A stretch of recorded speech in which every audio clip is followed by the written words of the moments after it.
Hi అండి, అందరికీ నమస్కారం. పోస్ట్ ఆఫీస్ స్కీమ్లో మీరు నెలకి కేవలం 5,000 రూపాయల చొప్పున సేవింగ్ చేస్తే మీ చేతికి అక్షరాల 8,50,50,000 రూపాయలు పోస్ట్ ఆఫీస్ స్కీమ్ ద్వారా మీ చేతికి వస్తాయి. ఆ వివరాలు పూర్తిగా ఈ వీడియోలో ఎక్స్ప్లెయిన్ చేస్తాను.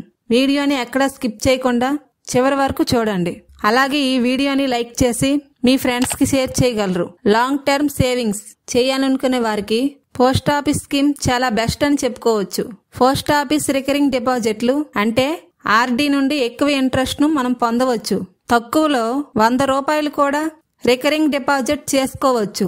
ఉద్యోగులు లేదా వ్యాపారాలు చేసేవారు కూడా ప్రతి నెల 5,000 రూపాయలు చొప్పున పోస్ట్ ఆఫీస్ స్కీమ్ లో జమ చేస్తే కొన్నేళ్ల తరువాత అవి ఏకంగా 8,54,000 రూపాయలు అవుతాయి. అది ఎలాగో ఈ వీడియోలో తెలుసుకుందాం. ఫర్ ఎగ్జాంపుల్, మీరు ప్రతి నెల 5,000 రూపాయల చొప్పున పోస్ట్ ఆఫీస్ ఆర్డీ స్కీమ్ లో చేశారనుకుందాం. అప్పుడు సంవత్సరానికి 60,000 రూపాయలు జమ అవుతాయి. అలాగే 5 ఏళ్లలో 3 లక్షల రూపాయలు అవుతాయి.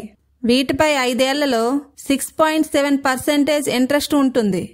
దాదాపుగా 56,800 రూపాయలు అవుతాయి. ఒకవేళ మీరు ఈ స్కీమ్ ను మరో 5 సంవత్సరాల వరకు కొనసాగిస్తే మరింత బెనిఫిట్ ఉంటుంది. అలాగే ఇంకొక 5 సంవత్సరాలు అంటే 10 సంవత్సరాలు మీరు ఈ స్కీమ్ లో కొనసాగిస్తే చేసిన మొత్తం అమౌంట్ 6 లక్షల రూపాయలు. అలాగే 6.7% ఇంట్రెస్ట్ తో కలుపుకొని అక్షరాల మీ చేతికి 8,54,272 రూపాయలు అందుతుంది.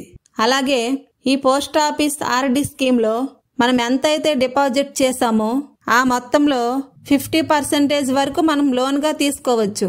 రికరింగ్ డిపాజిట్ పై మీకు లభించే వడ్డీ కంటే 2% ఎక్కువగా ఈ రుణంపై వడ్డీ రేట్లు ఉంటాయి. అయితే ఈ స్కీమ్ లో కనీసం కొన్నేళ్ల పాటు కొనసాగిన తరువాతే ఈ రుణం పొందే అవకాశం లభిస్తుంది. ఈ స్కీమ్ నుంచి మనం ఇష్టం వచ్చినప్పుడు విత్డ్రా అవ్వలేము. కనీసం 3 సంవత్సరాల తరువాతే ఈ స్కీమ్ నుండి విత్డ్రా అయ్యే అవకాశం ఇస్తారు. ఓకే ఫ్రెండ్స్, ఈ వీడియో గనుక మీకు నచ్చినట్లయితే లైక్ చేసి మీ ఫ్రెండ్స్ కి షేర్ చేయగలరు. అలాగే ఇలాంటి మరిన్ని వీడియోల కోసం ఈ ఛానల్ ని సబ్స్క్రైబ్ చేసి పక్కనే ఉన్న బెల్ ఐకాన్ ను క్లిక్ చేయగలరు. Thank you.